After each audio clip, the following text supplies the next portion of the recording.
ವಿಚಾರ ಇದೆ. ಹೆಣ್ಮಕ್ಳಿಗೆ ಒಮ್ಮೆ ಬಂದಿದೆ ಅಂದ್ರೆ ನಿಮ್ಮ ಮಕ್ಕಳಿಗೆ ವಿದ್ಯೆ ಜೊತೆಗೆ ಧರ್ಮ, ಆ ಒಂದು ಕಾನ್ಫಿಡೆನ್ಸ್, ಜೀವನ ಹೇಗೆ ಎದುರಿಸಬೇಕು ಅನ್ನೋ ಕಾನ್ಫಿಡೆನ್ಸ್ ಬರಬೇಕಂದ್ರೆ ಇನ್ನ ಒಂದು ಯಾರಿಗೆ ವಿದ್ಯಾಪೀಠದ ಬಗ್ಗೆ ಇರ್ಬೋದು ಅಥವಾ ಸುವರ್ಣ ಸ್ಕೂಲ್ ಬಗ್ಗೆ ಏನಾದ್ರು ಕೇಳಿದ್ರೆ ನಾನು ಹಿಂದೆ ಎಲ್ಲೇ ಸೇರಿಸಿ. ಯಾಕಂದ್ರೆ ಈ ತಿಂಗಳಲ್ಲಿ ನಮ್ಗೆ ಅವಕಾಶ ಇರೋದು, ಮತ್ತೆ ಆದ್ಮೇಲೆ ಅಕಾಡೆಮಿಕ್ ಇಯರ್ ಶುರುವಾದ್ಮೇಲೆ ನಾವು ಸೇರಿಸಬೇಕಾಗಿತ್ತು ಅಂತ ಅನ್ಕೊಂಡ್ರೆ ಅವಾಗ ನಿಮಗೂ ಕಷ್ಟ ಆಗುತ್ತೆ, ನನಗೂ ಕಷ್ಟ ಆಗುತ್ತೆ. ಆದ್ರಿಂದ ಈ ತಿಂಗಳಲ್ಲಿ ಆದಷ್ಟು ಮುಂದಿನ ಭವಿಷ್ಯಕ್ಕೆ ಬ್ರಾಹ್ಮಣ್ಯವನ್ನು ಉಳಿಸುವ ನಿಟ್ಟಿನಲ್ಲಿ ಸುಗುಣ ಸ್ಕೂಲಿನ ಮೂಲಕ ಒಂದು ಪುತ್ತಿಗೆಯಲ್ಲಿ ಶಿಬಿರ ನಡೆದಿತ್ತು. ಅದೇ ರೀತಿ ಉಡುಪಿಯಲ್ಲಿ ಕೂಡ ಶಿಬಿರ ಪುತ್ತಿಗೆ ಮಠದಲ್ಲಿ ನಡೆದಿದೆ. ಉಡುಪಿಯ ಪುತ್ತಿಗೆ ಮಠದಲ್ಲಿ ಮಹಿಳೆಯರು ಮತ್ತು ಹುಡುಗರು ಮತ್ತು ಹುಡುಗಿಯರಿಗೆ ಭಗವದ್ಗೀತೆಯ ಒಂದು ಪಾಠ ಆಗಿತ್ತು. ಅದೇ ರೀತಿ ದಾಸರ ಪದಗಳನ್ನು ಈಗ ತಾನೇ ಕೆಲವರು ಪ್ರದರ್ಶನ ಮಾಡಿದರು. ನೃತ್ಯವನ್ನು ಮಕ್ಕಳು ಪ್ರದರ್ಶನ ಮಾಡಿದರು.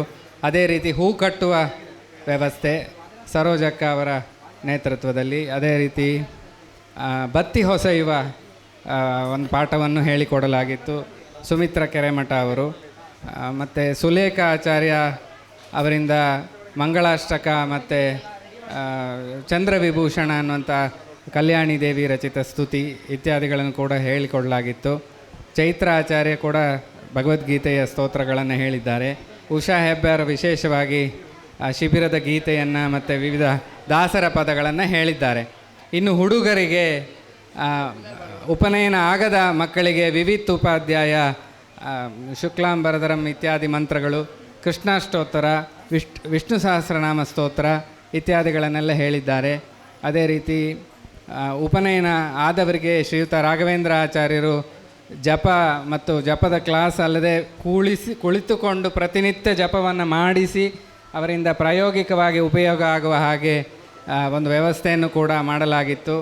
ಅದೇ ರೀತಿ ಪೂಜೆಯ ಕ್ಲಾಸನ್ನು ಶ್ರೀಯುತ ವಾಗೀಶ್ ಭಟ್ ಅವರು ಅದನ್ನು ಪಾಠ ಮಾಡಿದರು. ವಿವಿಧ ಸೂಕ್ತಗಳು, ಆ ಮಕ್ಕಳಿಗೆ ಎಲ್ಲ ಸೂಕ್ತಗಳು, ಎಲ್ಲ ಆ ವಿಧಿಗಳೆಲ್ಲ ಬಾಯಿಗೆ ಬರ್ತದೆ. ಈ ಸಲ ನಾನು ಗುರುತಿಸಿದ್ದೇನೆ ಅಂತ ಹೇಳಿದರೆ, ಒಂದು ಚಿಕ್ಕ ವಿಚಾರವನ್ನು ಹೇಳಿದರೆ ನಮಗಿಂತ ಹೆಚ್ಚು, ನಾವು ಹೇಳುವ ಫೋರ್ಸಿಗಿಂತ ಹೆಚ್ಚು ಬೇಗ ಗ್ರಹಣೆ ಮಾಡಿ ಅವರು ಅದನ್ನು ಮರುದಿನ ಧಾರಣೆ ಮಾಡ್ತಂಥ ವಿಚಾರವನ್ನು ಈ ಸಲ ವಿಶೇಷವಾಗಿ ಹೆಚ್ಚಾಗಿ ಗಮನಿಸಿದೆ ನಾನು. ಹಾಗಾಗಿ ಆ ಎಲ್ಲ ವಿಭಾಗಗಳಲ್ಲಿಯೂ ಪರೀಕ್ಷೆ ನಡೆದಿದೆ. ಆ ಎಲ್ಲ ಪರೀಕ್ಷೆಗಳಲ್ಲಿಯೂ ಪ್ರಥಮ, ದ್ವಿತೀಯ, ತೃತೀಯ ಬಹುಮಾನಗಳನ್ನು ಪಡೆದಿದ್ದಾರೆ ಮಕ್ಕಳು. ಬಹುಮಾನ ಪಡೆದವರಿಗೆ ಈಗ ಪೂಜ್ಯ ಶ್ರೀಪಾದರು ಬಹುಮಾನಗಳನ್ನು ವಿತರಣೆ ಮಾಡ್ತಾರೆ. ಆಮೇಲೆ ಕೊನೆಗೆ ಗುರುಗಳ ಆಶೀರ್ವಚನದ ಬಳಿಕ ಎಲ್ಲರಿಗೂ ಪ್ರಮಾಣ ಪತ್ರ, ಅನುಗ್ರಹ ಮಂತ್ರಾಕ್ಷತೆ ಎಲ್ಲವನ್ನು ಸ್ಮರಣಿಕೆ ಇತ್ಯಾದಿಗಳನ್ನೆಲ್ಲ ಕೊಡ್ತಾರೆ. ಹಾಗಾಗಿ ಬಹುಮಾನ ಪಡೆದವರ ಹೆಸರನ್ನು ಕರೆದ ಕೂಡಲೇ ಬಹುಮಾನ ಪಡೆದವರು ಮಾತ್ರ ಬಂದರೆ ಸಾಕು ಇಲ್ಲಿಗೆ. ಪದ್ಮಭವೋ ಮೃದಂಗಂ ಜಗೌ ಹನುಮಾನ್ ಜಗತಾಮದೀಶಂ ಅದರ್ಶಯತ್ತಾಲಗತಿ ಕಪರ್ದಿ ನನರ್ತಗೋಪಾಲಕ ಬಾಲಮೌಳಿ ಪ್ರಥಮೋ ಹನುಮನ್ನಾಮ ದ್ವಿತೀಯೋ ಭೀಮ ಏವ ಚ ಪೂರ್ಣಪ್ರಜ್ಞಸ್ತೃತೀಯಸ್ತು ಭಗವತ್ ಕಾರ್ಯಸಾಧಕಃ ತಪೋ ವಿದ್ಯಾ ವಿರಕ್ತ್ಯಾದಿ ಸದ್ಗುಣೌಘಾಕರಾನಹಂ ವಾದಿರಾಜ ಗುರೂನ್ ವಂದೇ ಹಯಗ್ರೀಪದಾಶ್ರಯಾನ್. ಶ್ರೀ ಗುರುಭ್ಯೋ ನಮಃ. ಇವತ್ತು ಶಿಬಿರದ ಕೊನೆಯ ದಿವಸ. ಯಾರಿಗೆ ಖುಷಿ ಆಗ್ತಾ ಉಂಟು, ಯಾರಿಗೆ ಬೇಜಾರಾಗ್ತಾ ಉಂಟು? ಯಾರಿಗೆ ಖುಷಿ ಆಗ್ತಾ ಉಂಟು? ಕೊನೆ ದಿನ ಅಂತ ಹೇಳಿಯಾ? ಮತ್ತು ಯಾರಿಗೆ ಬೇಜಾರಾಗ್ತಾ ಉಂಟು, ಇದು ಮುಗಿತಾ ಉಂಟು ಅಂತ ಹೇಳಿ? ಇನ್ನೂ ಒಂದು 15 ದಿನ ಮಾಡುವ ನಾವು ಶಿಬಿರವನ್ನು.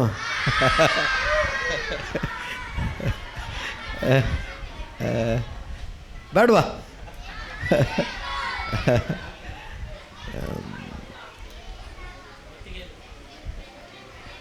ಯದ್ಯಪಿ ಯಾಕೆ ಈ ಪ್ರಶ್ನೆ ಕೇಳಿದೆ ಅಂತ ಹೇಳಿದರೆ, ಶಾಲೆಯಲ್ಲಿ ಆಗುವಾಗ ಶಾಲೆಗೆ ರಜೆ ಯಾವಾಗ ಬರ್ತದೆ ಅಂತೇಳಿ ಎಲ್ಲರಿಗೂ ಕುತೂಹಲ ಇರ್ತದೆ. ಇಲ್ಲಿ ರಜೆ ಬಂದರೆ ಅಂದರೆ ಹೆಚ್ಚಿನವರಿಗೆ ಅಯ್ಯೋ ಮುಗೀತಲ್ಲ ಅಂತ ಹೇಳುವಂಥ ಒಂದು ಚಿಂತನೆ ಉಂಟು. ಇಲ್ಲಿ ಮಕ್ಕಳಲ್ಲಿ ನಾವು ಅದನ್ನು ನೋಡಬಹುದು. ಇದು ಮುಗಿತಾ ಉಂಟಲ್ಲ ಅಂತ ಹೇಳುವಂಥ ಬೇಜಾರುಂಟು. ಅದು ಮುಖ್ಯವಾಗಿ ಬೇಕು. ಓದುವ ಶೈಲಿ ಯಾವ ರೀತಿಯಾಗಿ ಇರಬೇಕು ಅಂತ ಹೇಳಿದರೆ, ಅಯ್ಯೋ ಮುಗೀತಲ್ಲ ಅಂತ ಹೇಳುವಂತಹ ಚಿಂತನೆ ಇರಬೇಕಂತೆ ಓದುವಾಗ. ಇನ್ನೂ ಹೆಚ್ಚು ನಾನು ನೋಡ್ತೇನೆ, ಇನ್ನೂ ಹೆಚ್ಚು ನಾನು ಓದಬೇಕಿತ್ತು, ಅಥವಾ ಇನ್ನೂ ಹೆಚ್ಚು ನಾನು ಇದನ್ನು ಕಲಿಬೇಕಿತ್ತು ಅಂತೇಳಿ ಆ ರೀತಿಯಾದಂತಹ ಮನೋಭಾವ ಬಂದಾಗ ಮಾತ್ರ ನಾವು ಓದಿದ್ದು ಕಲಿತದ್ದು ಅದು ಕರಗತವಾಗ್ತದೆ. ಅದೇ ರೀತಿಯಾಗಿ ಅದರಿಂದ ನಮಗೆ ಶ್ರೇಯಸ್ಸಾಗ್ತದೆ.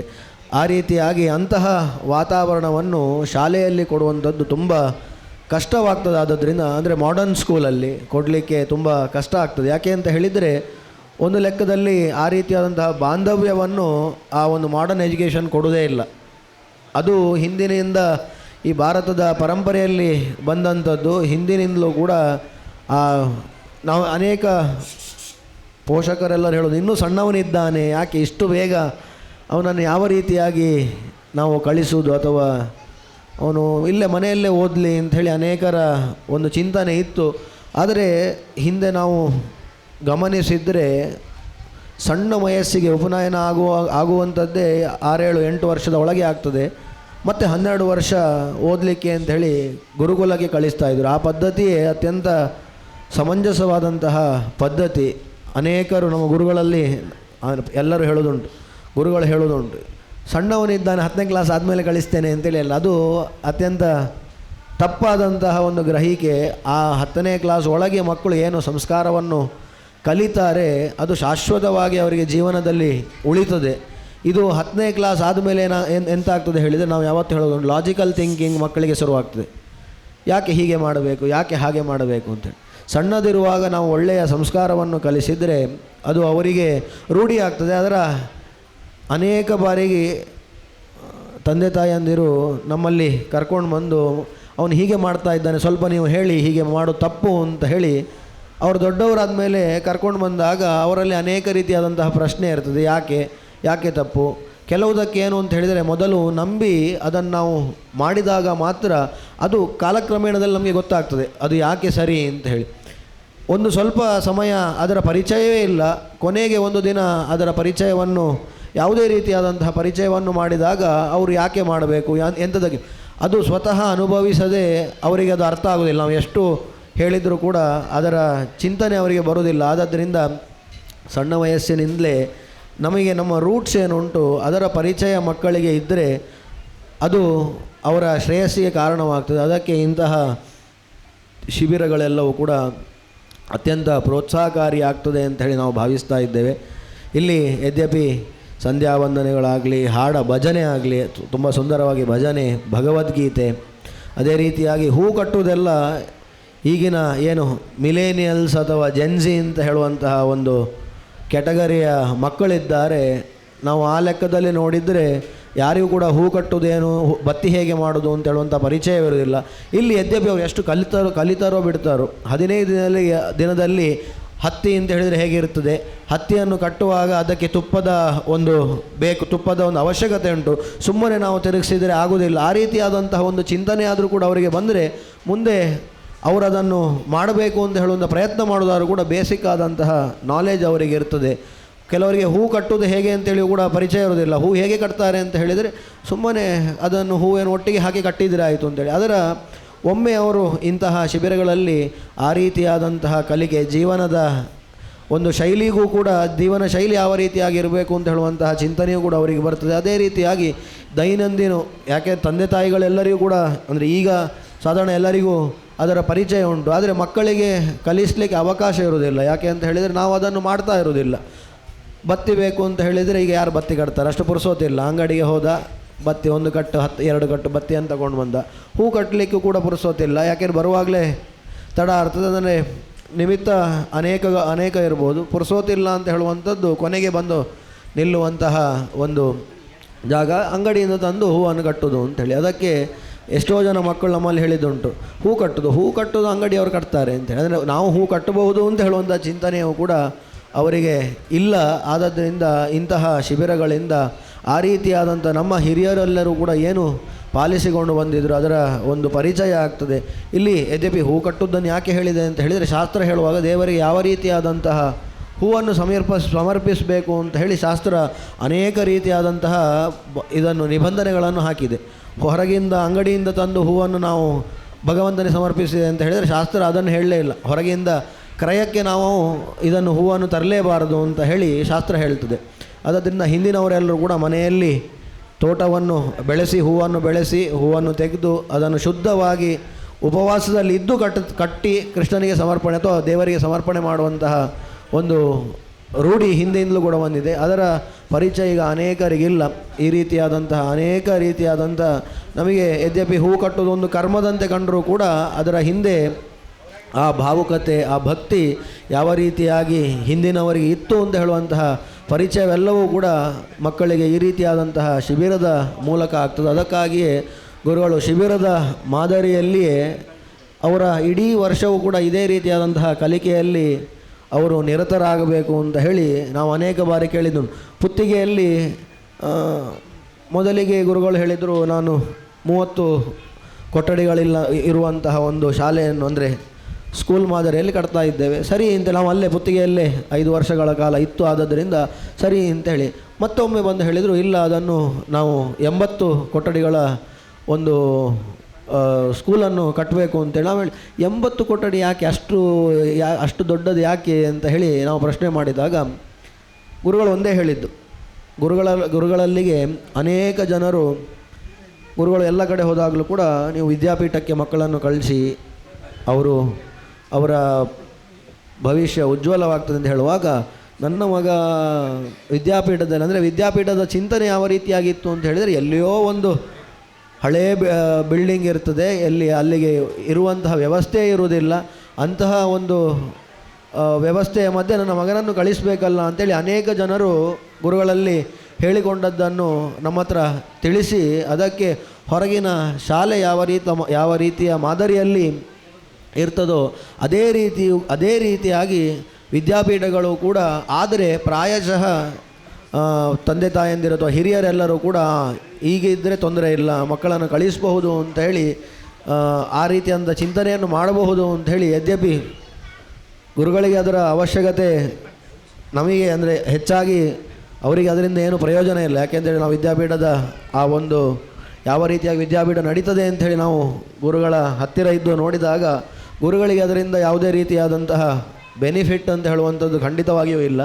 ಆದರೂ ಕೂಡ ಗುರುಗಳು ಈ ಒಂದು ಸನಾತನ ಸಂಸ್ಕೃತಿ ನಮ್ಮ ಬ್ರಾಹ್ಮಣ್ಯ ಮಕ್ಕಳಿಗೆ ಹಿಂದಿನಿಂದಲೂ ಕೂಡ ನಡೆದುಕೊಂಡು ಬಂದಂತಹ ಆ ದೇವರಲ್ಲಿ ಭಕ್ತಿ ಇರ್ಬೋದು, ಮಂತ್ರೋಪದೇಶಗಳಿರ್ಬೋದು, ಯಾವ ರೀತಿಯಾಗಿ ಆಗ್ತದೆ ಅದು ಎಲ್ಲದರ ಪರಿಚಯ ಅವರಿಗೆ ಬೇಕು ಅಂತ ಹೇಳಿ ಅವರು ಚಿಂತನೆ ಮಾಡಿ ಹೊರಗಿನ ಒಂದು ಶಾಲೆ ಯಾವ ರೀತಿಯಾಗಿರುತ್ತೋ ಅದೇ ರೀತಿಯಾಗಿ ವಿದ್ಯಾಪೀಠಗಳು ಕೂಡ ಇರಬೇಕು ಅಂತ ಹೇಳುವಂಥ ಮಾದರಿಯಲ್ಲಿ ಪಾಡಿಗಾರ್ ಅದೇ ರೀತಿಯಾಗಿ ಪುತ್ತಿಗೆ ಹೊಸತ್ತಾಗಿ 6 ತಿಂಗಳ ಹಿಂದೆ ಅಷ್ಟೇ ಅದರ ಲೋಕಾರ್ಪಣೆಯನ್ನು ಗುರುಗಳು ಮಾಡಿದ್ದಾರೆ. ಈ ರೀತಿಯಾದಂತಹ ಚಿಂತನೆಯನ್ನು ಗುರುಗಳು ಮುಂದಿನ ಪೀಳಿಗೆಯ ಏಳಿಗೆಗಾಗಿ ಇದನ್ನೆಲ್ಲವನ್ನು ಮಾಡಿದರೆ ಅದರ ಸದುಪಯೋಗವನ್ನು ನೀವೆಲ್ಲರೂ ಕೂಡ ಪಡಿಬೇಕು ಅಂತ ಹೇಳಿ ಈ ಸಂದರ್ಭದಲ್ಲಿ ನಾವು ಬಯಸ್ತಾ 15 ದಿನ ಶಿಬಿರದಲ್ಲಿ ಏನೆಲ್ಲ ಕಲಿತಿದ್ದೀರಿ ಅದು ಇಡೀ ಜೀವನದಲ್ಲಿ ನೀವು ಅದನ್ನು ಪರಿಪಾಲಿಸಬೇಕು. ನಾನು ಶಿಬಿರದ ಮೊದಲಿಗೆ ಶುರುವಾಗುವಾಗಲೂ ಕೂಡ ನಾನು ಹೇಳಿದ್ದುಂಟು, ಶಾಲೆಯಲ್ಲಿ ಕಲಿತದ್ದು ಏನಾಗ್ತದೆ ಅಂದರೆ ಅನೇಕ ಬಾರಿ ಆ ವರ್ಷಕ್ಕೆ ನಾವು ಕಲಿತದ್ದು ಪರೀಕ್ಷೆ ಬರೆದ ಮರುಕ್ಷಣಕ್ಕೆ ನಾವು ಅವರಲ್ಲಿ ಪ್ರಶ್ನೆಯನ್ನು ಕೇಳಿದರೆ ಅದು ನೆನಪಿರುವುದಿಲ್ಲ. ಆದರೆ ನಾವು ಶಿಬಿರದಲ್ಲಿ ಕಲಿತದ್ದು ಯಾವತ್ತೂ ಕೂಡ ಜೀವನೋದ್ದಕ್ಕೂ ಕೂಡ ಅದು ನಮಗೆ ಬೇಕೇ ಬೇಕು. ಅದನ್ನು ನಾನು ಇವತ್ತು ಕಲಿತೆ ಮತ್ತೊಮ್ಮೆ ಬರುವ ಕಲಿಯುವುದಿಲ್ಲ. ಯಾಕೆ ಜಪ ನಾವು ಸಾಯುವ ತನಕ ಕೂಡ 100 ವರ್ಷ ನಮಗೆ ಕೈಲ ಎಷ್ಟು ಸಾಮರ್ಥ್ಯ ಉಂಟು ಅಷ್ಟು ಸಮಯವೂ ಕೂಡ ನಾವು ಜಪವನ್ನು ಮಾಡಬೇಕು ಅಂಥೇಳಿ ಶಾಸ್ತ್ರ ವಿಧಾನ ಮಾಡ್ತದೆ. ದೇವರ ಪೂಜೆಯನ್ನು ಎಷ್ಟು ವಿಸ್ತಾರವಾಗಿ ಕೂಡ ಮಾಡ್ಬೋದು, ಎಷ್ಟು ಸಣ್ಣದು ಬೇಕಾದರೂ ಮಾಡ್ಬೋದು. ಶಾಸ್ತ್ರ ಅದು ಎರಡಕ್ಕೂ ಕೂಡ ಸಮ್ಮತಿ ಕೊಡ್ತದೆ. ಹಾಗಾದರೆ ನನಗೆ ಬೇಕಾದಷ್ಟು ಇವತ್ತು ರಜೆ ಆದಿತ್ಯವಾರ, ಆಗ ಇವತ್ತು ಕೂಡ ನಾನು 5 ನಿಮಿಷದಲ್ಲಿ ಪೂಜೆ ಮುಗಿಸ್ತೇನೆ ಹೇಳಿದರೆ ದೇವರಿಗೆ ಪ್ರೀತಿ ಆಗುವುದಿಲ್ಲ. ಆದಿತ್ಯವಾರ ನಾವು ದೊಡ್ಡದಾಗಿ ಪೂಜೆ ಮಾಡಬೇಕು. ಒಂದು ಸರಿ ವಿಷ್ಣು ಸಹಸ್ರನಾಮ ಹೇಳೋದು, ವಾಯುಸ್ತುತಿ ಹೇಳೋದು, ಅನೇಕ ರೀತಿಯಾದಂಥ ಸ್ತೋತ್ರಗಳ ಪಠನೆ ಮೂಲಕ ಪೂಜೆಯನ್ನು ಮಾಡಬೇಕು. ಅಥವಾ ನಮಗೆ ಇವತ್ತಿಗೆ ಪುರುಸೋತೇ ಇಲ್ಲ, 5 ನಿಮಿಷದಲ್ಲಿಯೂ ಕೂಡ ಪೂಜೆ ಮಾಡಲಿಕ್ಕೆ ಆಗ್ತದೆ. ಪುರುಷ ಸೂಕ್ತದ ಮಂತ್ರದಿಂದ 16 ಮಂತ್ರ ಉಂಟು, ಷೋಡಶೋಪಚಾರ ಪೂಜೆಯನ್ನು ಮಾಡಿ ಮುಗಿಸ್ಬೋದು. ಆ ರೀತಿಯಾಗಿ ಶಾಸ್ತ್ರ ತುಂಬ ನಾವು ಡೀಪಾಗಿ ಹೋದಷ್ಟು ಅದು ತೆರೆದುಕೊಳ್ತದೆ. ಆದ್ದರಿಂದ ಎಲ್ಲದಕ್ಕೂ ಕೂಡ ನಮ್ಮ ಹಿರಿಯರು ಹಾಕಿಕೊಟ್ಟಂತಹ ಒಂದು ರೂಪುರೇಷೆಗಳು ಅವರು ಮತ್ತೆ 100 ವರ್ಷ ಅಲ್ಲ, 5 ಎಷ್ಟು ಹಿಂದೆ ವೇದಗಳೆಲ್ಲ ನಾವು ನೋಡಿದರೆ ಅನಾದಿಯಾದದ್ದು. ಅದರ ಚಿಂತನೆಯನ್ನು ನಾವು ಇವತ್ತಿಗೂ ಕೂಡ ಅಳವಡಿಸಿಕೊಳ್ಬೇಕು ಅಂತ ಹೇಳಿದರೆ ಅವು ಎಷ್ಟು ಮಾಡರ್ನ್ ಅಂತ ಹೇಳಿ ನಾವು ಚಿಂತಿಸಬೇಕು. ಯಾಕೆ ಅಂತ ಹೇಳಿದರೆ ಈಗ ನಾವು ಯಾರಾದರೂ ಒಂದು ಕೃತಿಯನ್ನು ಬರೆದರೆ ಮತ್ತು 5 ವರ್ಷ ಬಿಟ್ಟು ಆ ಕೃತಿಯನ್ನು ಓದಿದಾಗ ಏನೋ ಬರೆದಿದ್ದಾರೆ ಇದು ಅಂತ ಹೇಳಿ ನಮಗೆ ಭಾಸವಾಗ್ತದೆ. ಆದರೆ ನಮ್ಮ ಶಾಸ್ತ್ರಗಳೆಲ್ಲವೂ ಕೂಡ ಶಾಸ್ತ್ರಗಳ ಕ್ರಮಗಳು ನಮಗೆ ಮೂಢನಂಬಿಕೆಯಂತೆ ಕಾಣ್ಬೋದು ಇವತ್ತು. ಆದರೆ ಶಾಸ್ತ್ರಗಳ ವಿಚಾರ ಏನುಂಟು ಅದು ಎಷ್ಟು ಹಿಂದೆ ಇತ್ತು ಈಗಲೂ ಕೂಡ ಹಾಗೆ ಉಂಟು. ಅದು ಈಗಲೂ ಕೂಡ ಪ್ರಚಲಿತವಾಗಿ ಉಂಟು. ಆದ್ದರಿಂದ ಶಾಸ್ತ್ರ ಯಾವತ್ತೂ ಕೂಡ ಔಟ್ಡೇಟೆಡ್ ಆಗುವುದಿಲ್ಲ. ಶಾಸ್ತ್ರ ಯಾವತ್ತೂ ಕೂಡ ಮಾಡರ್ನ್ನೇ. ಆದರೆ ನಾವು ಅದನ್ನು ಯಾವ ರೀತಿಯಾಗಿ ಗ್ರಹಿಸ್ತೇವೆ ಅದು ನಮ್ಮ ಮೇಲೆ ಇರುವಂಥದ್ದು. ಆದ್ದರಿಂದ ಏನು 15 ದಿನಗಳ ಶಿಬಿರದಲ್ಲಿ ನೀವೆಲ್ಲರೂ ಕೂಡ ಪಾಲ್ಗೊಂಡಿದ್ದೀರಿ, ಅದರ ಒಳ್ಳೆಯ ಸದುಪಯೋಗವನ್ನು ನೀವು ಪಡಿಬೇಕು. ಜೀವನ ಶೈಲಿಯಲ್ಲಿ ಅದನ್ನು ನೀವು ನಿತ್ಯದಲ್ಲಿಯೂ ಕೂಡ ಉಪಯೋಗಿಸುವಂತಾಗಲಿ ಅಂತ ಹೇಳಿ ನಾವು ಗುರುಗಳ ಅಂತರ್ಯಾಮಿಯಾದಂಥ ಭಗವಂತನಲ್ಲಿ ಪ್ರಾರ್ಥಿಸ್ತಾ, ಮತ್ತೊಮ್ಮೆ ಇನ್ನೊಂದು ವರ್ಷ ನೀವು ಶಿಬಿರಕ್ಕೆ ಬರುವಾಗ ನೀವು ಬರಬೇಕು. ನೀವು ಎಲ್ಲರೂ ಕೂಡ 2 ಜನರ ನಿಮ್ಮ ಫ್ರೆಂಡ್ಸನ್ನು ಕರ್ಕೊಂಡು ಬರಬೇಕು. ಆಗ ಏನು 500 ಜನ ಆಗಬೇಕು ಅಂತೇಳಿ ಗುರುಗಳು ಸಂಕಲ್ಪ ಮಾಡಿದ್ದಾರೆ. ಅದು ನಾವು ಪ್ರಯತ್ನ ಪಡದೆ ನೀವೇ ಎಷ್ಟು ಚಂದ ಇತ್ತು ಈ ಶಿಬಿರ ಅಂಥೇಳಿ ನಿಮ್ಮ ಫ್ರೆಂಡ್ಸಿಗೆ ಹೇಳಿದವರಾಗಿ ನೀನು ಕೂಡ ಇಲ್ಲಿಗೆ ಬಾ ಅಂಥೇಳಿ ಫ್ರೆಂಡ್ಸ್ ಮಾತನ್ನು ಎಲ್ಲರೂ ಬೇಗ ಕೇಳ್ತಾರೆ. ಮನೆಯಲ್ಲಿ ಅಪ್ಪ ಅಮ್ಮನ ಮಾತು ಕೇಳದಿದ್ದರೂ ಕೂಡ ಫ್ರೆಂಡ್ಸ್ ಹೇಳಿದರು, ನನ್ನ ಫ್ರೆಂಡ್ ಅಲ್ಲಿಗೆ ಹೋಗ್ತಾ ಇದ್ದಾನೆ, ನಾನು ಕೂಡ ಅದೇ ಶಾಲೆಗೆ ಹೋಗಬೇಕು ಅಥವಾ ಅದೇ ಶಿಬಿರಕ್ಕೆ ಹೋಗಬೇಕು ಅಂತೇಳಿ ಅನೇಕರು ಹೇಳ್ತಾರೆ. ಆದ್ದರಿಂದ ನೀವು ಯಾರೆಲ್ಲ ಬಂದಿದ್ದೀರಿ ನೆಕ್ಸ್ಟ್ ಟೈಮ್ ಬರುವಾಗ ಮತ್ತೆ ನಿಮ್ಮೊಟ್ಟಿಗೆ ಇನ್ನಿಬ್ಬರನ್ನು ಕರ್ಕೊಂಡು ಬರಬೇಕು. ಆಯಿತಾ? ಕರ್ಕೊಂಡು ಬರ್ತೀರಾ ಇಲ್ವಾ? ಸರಿ. ಎಲ್ಲರೂ ಕೂಡ ನಿಮ್ಮ ಈ ಒಂದು ಶಿಬಿರದಲ್ಲಿ ಏನು ಕಲಿತಿದ್ದೀರಿ ಅದೆಲ್ಲವೂ ಕೂಡ ಗುರುಗಳ ಅಂತರ್ಯಾಮಿಯಾದಂತಹ ಕೃಷ್ಣನಿಗೆ ಸಮರ್ಪಿತವಾಗಲಿ ಅಂತೇಳಿ ನಾವು ಹಾರೈಸ್ತಾ ನಮ್ಮ ಮಾತುಗಳನ್ನು ಕೃಷ್ಣ ಅರ್ಪಣ. ಈಗ ಈ ಶಿಬಿರದಲ್ಲಿ ತಮಗೆ ಆದ ಅನುಭವವನ್ನು ಶಿಬಿರಾರ್ಥಿಗಳು ಹುಡುಗರಿಂದ ಒಬ್ಬರು ಹುಡುಗಿಯರಿಂದ ಒಬ್ಬರು ಬಂದು ಶ್ರೀಗಳವರ ಆದೇಶ ಮೇರೆಗೆ 2 ಮಾತಾಡಬೇಕು. ಧೈರ್ಯದಿಂದ ಎದುರು ಬನ್ನಿ. ದೊಡ್ಡ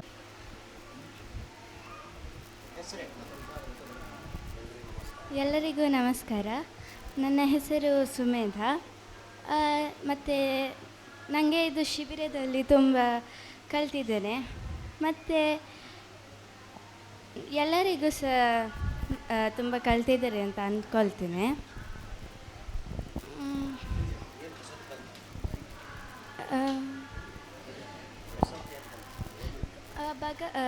ಮಧ್ವನಾಮದಲ್ಲಿ ನನಗೆ ಒಂದು 2 ಶ್ಲೋಕ ಬರ್ತಿತ್ತು.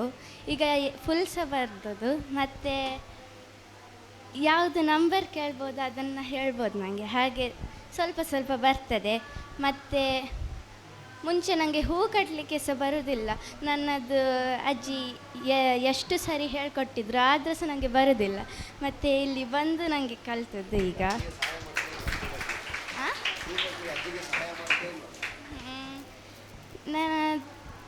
ಅವರು ನನಗೆ ಪ್ರಯತ್ನ ಪಟ್ಟಿದ್ನ ನಾನು, ಆದರೆ ನನಗೆ ಬರಲೇ ಇಲ್ಲ. ಸೊ ಹಾಂ, ಸಹಾಯ ಮಾಡ್ತೇನೆ.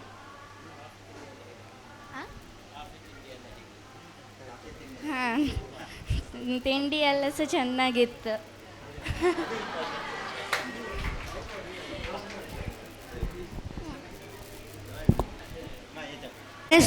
ನನ್ನ ಹೆಸರು ಪ್ರಣವ್. ನನ್ನ ಊರು ತೆಲಂಗಾಣ. ನಾನು ಉಡುಪಿ ಪುತ್ತಿಗೆ ಮಠದಲ್ಲಿ ಬಂದಿದ್ದೆ. ನನಗೆ ನಂಗೆ ಪೂಜೆ ಮಂತ್ರ ಎಲ್ಲ ಬರ್ತಿತ್ತು, ಅದರ ಕ್ರಮ ನಂಗೆ ಗೊತ್ತಿರಲಿಲ್ಲ. ನನಗೆ ನಂಗೆ ಖುಷಿ ಆಯಿತು. ಎಲ್ಲ ನಂಗೆ ಕಲಿತೆ ಮತ್ತು ಸರಿಯಾಗಿ ಕಲಿತೆ. ಎಲ್ಲರೂ ಚೆನ್ನಾಗಿ ಹೇಳ್ಕೊಟ್ರು.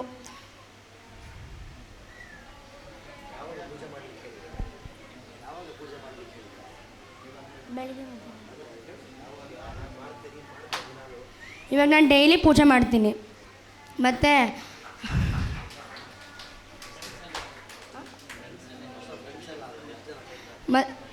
ಮತ್ತು ಎಲ್ಲರ ಜೊತೆಗೆ ಹೊಂದಿಕೆ ಆಯಿತು.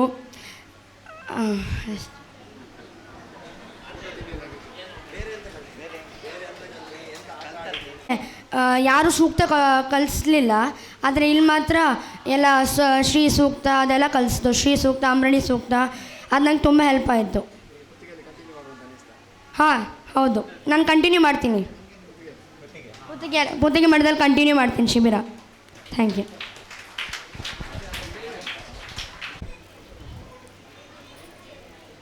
ಶಿಬಿರಲ್ಲಿ ಸರೋಜ ದೊಡ್ಡ ತುಂಬ ಚೆಂದ ಹೇಳಿಕೊಟ್ಟಿದ್ದಾರೆ. ಹಾಂ, ನನ್ನ ಹೆಸರು ಶ್ರೀಪರ್ಣಿಕಾ.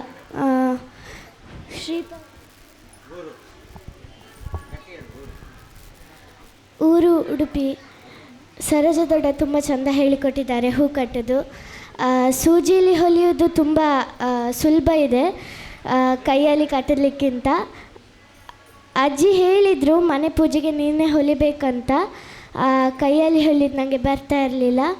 ಸುಮಿತ್ರಾ ದೊಡ್ಡ ಸಹ ತುಂಬ ಚೆಂದ ಬತ್ತಿ ಮಾಡೋದು ಹೇಳಿಕೊಟ್ಟಿದ್ದಾರೆ.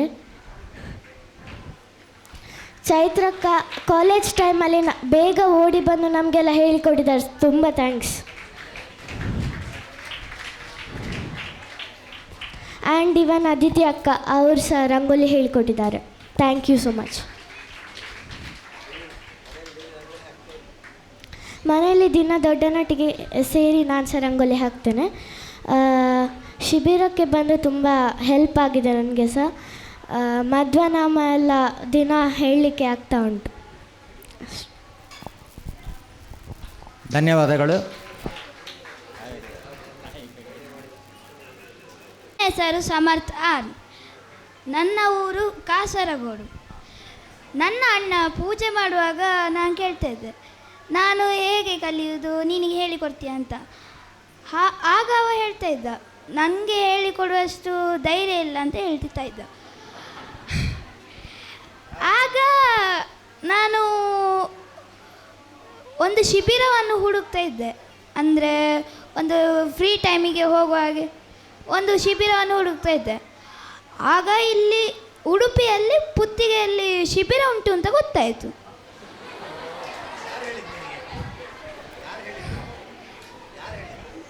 ಅಣ್ಣ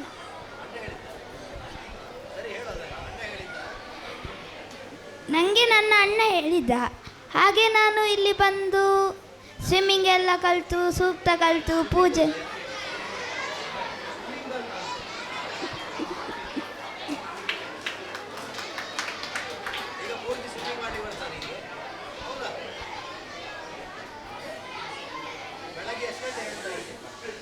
ಬೆಳಗ್ಗೆ ನಾವು 5 ಗಂಟೆಗೆ ಹೇಳ್ತಾ ಇದ್ದೆವು.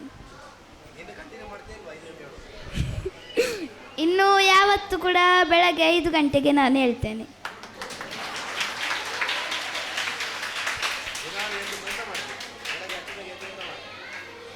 ಫಸ್ಟ್ ನಾನು ಬೆಳಗ್ಗೆ ಎದ್ದು ಸ್ನಾನ ಮಾಡಿ ಬ್ರಷ್ ಮಾಡಿ ಜಪ ಮಾಡ್ತೇನೆ.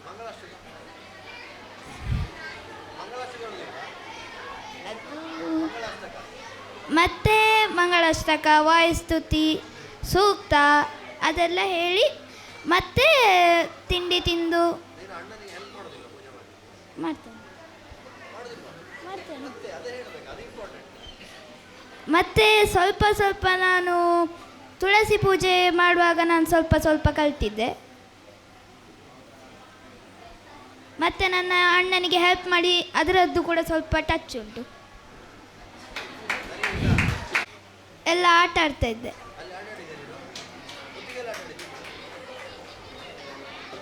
ನನ್ನ ಹೆಸರು ಸುಮುಖ. ನನ್ನ ಊರು ಬೆಳ್ತಂಗಡಿ. ನಾನು ಇಲ್ಲಿಗೆ ಪುತ್ತಿಗೆ ಮಠಕ್ಕೆ ಬಂದ ಮೇಲೆ ಪೂಜೆ, ಸೂಕ್ತ, ಈಜಲಿಕ್ಕೆ ಎಲ್ಲ ಕಲ್ತಿದ್ದೇನೆ. ವಾಯುಸ್ತುತಿ ಎಲ್ಲ ಕಲ್ತಿದ್ದೇನೆ. ಚೂರು ಹೊಸಲ್ಲಿ ಬರಲಿಲ್ಲ. ಹಾಂ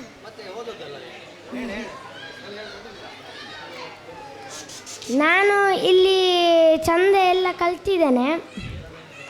ಆಮೇಲೆ ಇಲ್ಲಿ ದಿನಾಲು ಚಂದ ತಿಂಡಿ ಊಟ ಎಲ್ಲ ಸಿಗ್ತದೆ.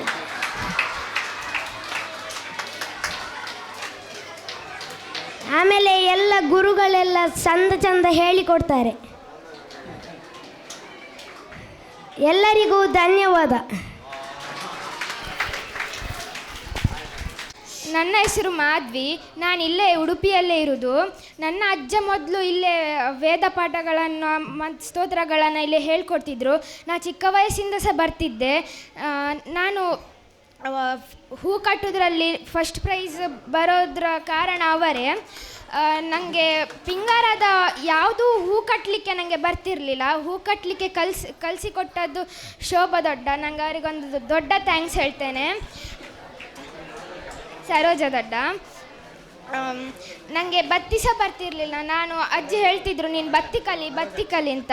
ನನಗೆ ಬತ್ತಿ ಕಲೀಲಿಕ್ಕೆ ಆಸಕ್ತಿ ಸಹ ಇರಲಿಲ್ಲ. ಇಲ್ಲಿ ಬಂದ ಮೇಲೆ ಎಲ್ಲರೂ ಮಾಡೋದು ಕಲ್ತದ್ದು ನೋಡಿ ನನಗೆ ಸಹ ಕಲಿಯುವ ಅಂತ ಆಯಿತು. ಅವರ ಹತ್ರ ನನಗೆ ಸಹ ಹೇಳ್ಕೊಡಿ ಅಂತ ಹೇಳಿದಾಗೆ ಬತ್ತಿಯಲ್ಲಿ ನನಗೆ 3rd ಪ್ರೈಸ್ ಸಿಕ್ಕಿತು. ಸ್ಟಿಚ್ಚಿಂಗ್ ಸಹ ನನಗೆ ಬರ್ತಿರಲಿಲ್ಲ. ಸ್ಟಿಚ್ಚಿಂಗ್ ಸಹ ಅವರು ಹೇಳಿಕೊಟ್ರು. ಅವರಿಗೆ ಧನ್ಯವಾದ ಅಂತ ಹೇಳ್ತಾ ಥ್ಯಾಂಕ್ಸ್.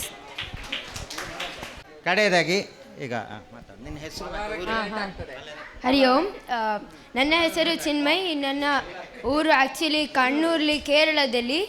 ಬಟ್ ನನ್ನ ಅಜ್ಜಿ ಇಲ್ಲಿ ಇರೋದು. ನಾನು ಶಿಬಿರಕ್ಕೆ ಬಂದೆ. ನಾನು ಶಿಬಿರಕ್ಕೆ ನನಗೆ ಇಂಟ್ರೆಸ್ಟ್ ಇದ್ದಿದ್ದಿಲ್ಲ. ಬಟ್ ನಾನಿಲ್ಲಿ ಬಂದ ಮೇಲೆ ನಾನು ಜಪ ಎಲ್ಲ ಮಾಡಿ ನಾನು ಕಲ್ತೀನಿ.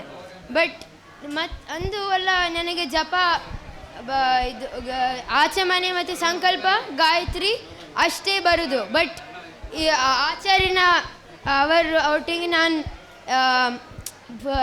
ಇನ್ನೊಂದು ಚೂರು ಕಲಿತು ನನಗೆ ಇಷ್ಟ ಆಯಿತು. ಮತ್ತು ನಾವು ಶಿಬಿರಲ್ಲಿದೆ ಆಡಿ ಎಲ್ಲ ಎಂಜಾಯ್ ಮಾಡಿ ಮತ್ತು ಅದೆಲ್ಲ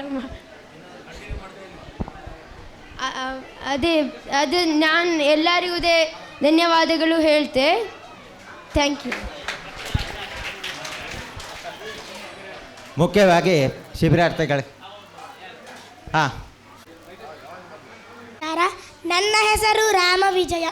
ನಾನು ಮೊದಲಿಗೆ ಶಿಬಿರಕ್ಕೆ ಇಲ್ಲಿ ಬಂದಿದ್ದಾಗ ನನಗೆ ತುಂಬ ಆಸಕ್ತಿ ಇತ್ತು. ಮತ್ತು ನಮಗೆ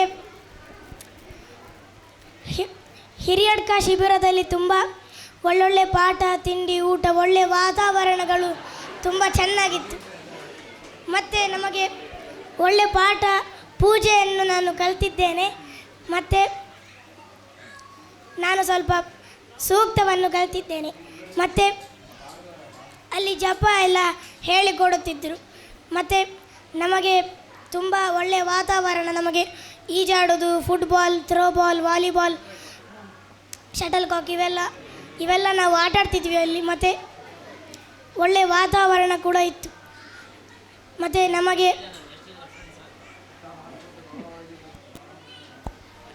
3 ಜನ ದೋಸ್ತಿ ಇದ್ದರು. ಮತ್ತು ನಾವು ತುಂಬ ಆಟಾಡ್ತಿದ್ವಿ. ನಾನು ಸಮರ್ಥ. ಧನ್ಯವಾದ. ನನ್ನ ಹೆಸರು ಸಮೇತ್. ನಾನಿರೋದು ಬೆಂಗಳೂರಲ್ಲಿ. ಬಟ್ ನಾನು ಉಡುಪಿಗೆ ರಜಕ್ಕೆ ಬಂದಿದ್ದೆ. ಆಗ ನಾನು ಶಿಬಿರಕ್ಕೆ ಸೇರಿಕೊಂಡೆ. ನಂಗೆ ಫಸ್ಟ್ ಇಂಟ್ರೆಸ್ಟ್ ಇರಲಿಲ್ಲ. ಬಟ್ ಬಂದಿದ್ದು ಫಸ್ಟ್ ದಿವಸನೇ ನಂಗೆ ತುಂಬ ಇಷ್ಟ ಆಯಿತು. ನಾನಿಲ್ಲಿ ಬಂದು ಜಪಾನ್ ಸಮ ಮಾಡಿ ಕಲ್ತಿದ್ದೀನಿ. ಸುಮಾರು ಶ್ಲೋಕ ಮತ್ತು ಹಾಡುಗಳನ್ನು ಎಲ್ಲ ಕಲಿತೆ. ಗುರುಗಳು ಚೆನ್ನಾಗಿ ಮಾಡಿ ಹೇಳಿಕೊಟ್ಟಿದ್ರು. ನೆಕ್ಸ್ಟ್ ಇಯರ್ ನಾನಲ್ಲಿ ಬಂದು ಪೂಜೆ ಕಲಿತೀನಿ. ಅದಾದಮೇಲೆ ಊಟನೂ ತಿಂಡಿ ತುಂಬ ಚೆನ್ನಾಗಿತ್ತು. ಧನ್ಯವಾದಗಳು. ವಿದ್ಯಾರ್ಥಿಗಳಿಗೆ ತಮ್ಮ ಅನುಭವವನ್ನು ಹೇಳಿದ್ದಕ್ಕೆ ಧನ್ಯವಾದಗಳು. ಈಗ ಎಲ್ಲ ಸೈಲೆಂಟಾಗಿ, ಎಲ್ಲ ಸೈಲೆಂಟ್. ಮೆದುಳಿಗೆ ಸೇರಬೇಕಾದ್ರೆ ಗುರುಗಳ ಮುದ್ರೆ ಬೇಕು. ಆ ಮುದ್ರೆ ಈಗ ಗುರುಗಳು ತಮ್ಮ ಸರ್ವಜ್ಞ ಪೀಠದಿಂದ ಚತುರ್ಥ ಪರ್ಯಾಯವನ್ನು ಮಾಡುತ್ತಿರುವ ಶ್ರೀ ಶ್ರೀ ಸುಗುಣೇಂದ್ರ ತೀರ್ಥ ಶ್ರೀಪಾದಂಗಳವರು ತಮ್ಮ ಆಶೀರ್ವಚನ ಮೂಲಕ ಶಿಬಿರದ ನಿಮ್ಮಲ್ಲಿ ವಿದ್ಯೆ ಶಾಶ್ವತವಾಗಿ ಇರಲಿ ಎಂದು ಅವರು ಹರಸ್ತಾರೆ. ಅವರ ಒಂದು ಆಶೀರ್ವಚನವನ್ನು ನಾವೆಲ್ಲ ಕೇಳೋಣ. ಹರಯೇ ಪರಮಾತ್ಮನೇ ಪ್ರಣತಕ್ಲೇಶನಾಶಾಯ ಗೋವಿಂದಾಯ ನಮೋ ನಮಃ. ವ್ಯಾಸಾಯ ಭವನಾಶಾಯ ಶ್ರೀಶಾಯ ಗುಣರಾಶಯೇ ಹೃದಯಾಯ ಶುದ್ಧವಿದ್ಯಾಯ ಮಧ್ವಾಯ ಚ ನಮೋ ನಮಃ. ಪ್ರಥಮೋ ಹನುಮನ್ನಾಮ ದ್ವಿತೀಯೋ ಭೀಮ ಏವ ಚ ಪೂರ್ಣಪ್ರಜ್ಞಃ ತೃತೀಯಸ್ತು ಭಗವತ್ಕಾರ್ಯಸಾಧಕಃ. ಬುದ್ಧಿರ್ಬಲಂ ಯಶೋಧೈರ್ಯಂ ನಿರ್ಭಯತ್ವಂ ಅರೋಗತ ಅಜಾಡ್ಯಂ ವಾಕ್ಪಟುತ್ವಂಚ ಹನುಮಸ್ಮರಣಾತ್ ಭವೇತ್. ಆಪಾದಮೌಲಿಪರ್ಯಂತಂ ಗುರುಣಾಂ ಆಕೃತಿಂ ಸ್ಮರೇತ್ ತೇನ ವಿಘ್ನಾಃ ಪ್ರಣಶ್ಯಂತಿ ಸಿದ್ಧ್ಯಂತಿ ಚ ಮನೋರಥಾಃ. ಶ್ರೀ ಗುರುಭ್ಯೋ ನಮಃ. ಮೊದಲು ನಾನು ನಿಮಗೆ ಕ್ವಿಜ್ ಮಾಡ್ತೇನೆ, ಪ್ರಶ್ನೆ ಕೇಳ್ತೇನೆ, ಅದಕ್ಕೆ ಉತ್ತರ ಕೊಡಬೇಕು. ಮೊದಲನೇ ಪ್ರಶ್ನೆ, ಕೃಷ್ಣನ ಕೈಯಲ್ಲಿ, ಉಡುಪಿ ಕೃಷ್ಣನ ಕೈಯಲ್ಲಿ ಏನಿದೆ? ಕೊಳಲ.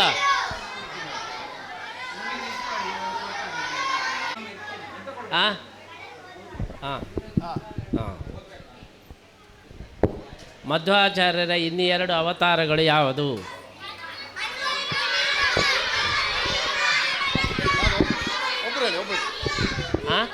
ಹನುಮಂತ ಮತ್ತೆ ಇನ್ನೆರಡು ಅವತಾರ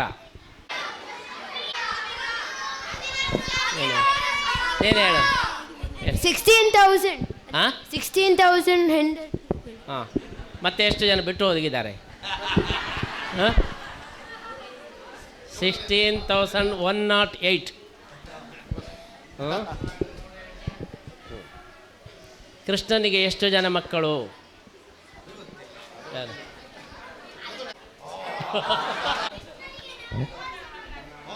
ಎಷ್ಟು?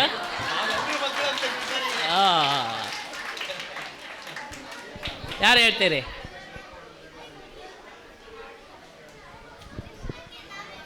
ಎಷ್ಟು? ನಾವು ಎಷ್ಟು ಜನ ಇದ್ದೇವೆ? ಕೃಷ್ಣನಿಗೆ 10 ಲಕ್ಷ ಮಕ್ಕಳು. ಕೃಷ್ಣನಿಗೆ ಎಷ್ಟು ಮಕ್ಕಳು? ಅವರ ಹೆಸರೇನು?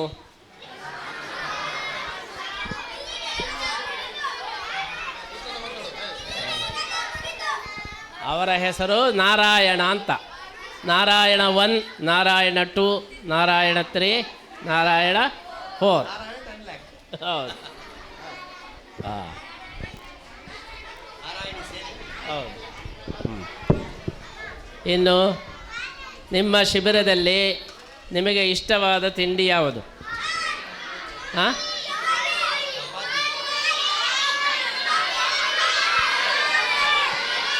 ಕಬಡ್ಡಿ ಇಷ್ಟ ಆದವರ ಕೈ ಎತ್ತರಿ. ಕಬಡ್ಡಿ.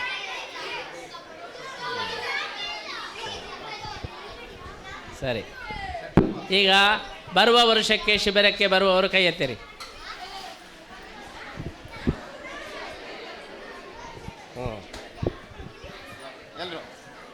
ಹಾಗಿದ್ರೆ ನಿಮಗೆ ಎಲ್ಲರಿಗೂ ಶಿಬಿರ ಇಷ್ಟ ಆಗಿದೆ ಅಲ್ವಾ?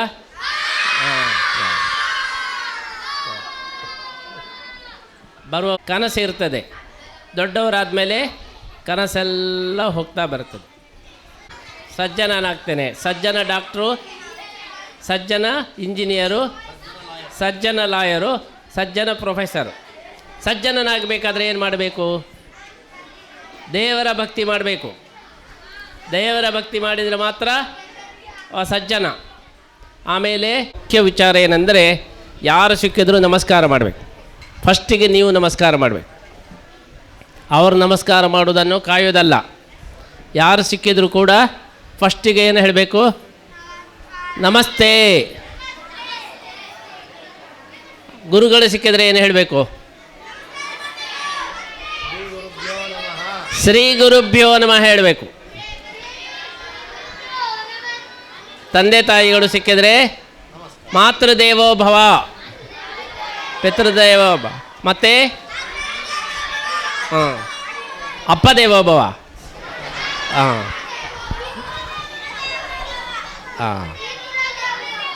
ಆದ್ದರಿಂದ ಯಾರು ಪುತ್ತಿಗೆ ಮಠದ ಶಿಬಿರದಲ್ಲಿ ಕಲಿತಿದ್ದಾರೆ ಎಂಬುದಕ್ಕೆ ಏನು ಜ್ಞಾಪಕ ಅಂದರೆ, ಯಾರು ಫಸ್ಟಿಗೆ ನಮಸ್ತೆ ಹೇಳ್ತಾರೆ ಅವರು ಪುತ್ತಿಗೆ ಮಠದ ಶಿಬಿರದಲ್ಲಿ ಓದಿದ್ದಾರೆ ಅಂತ ಅರ್ಥ.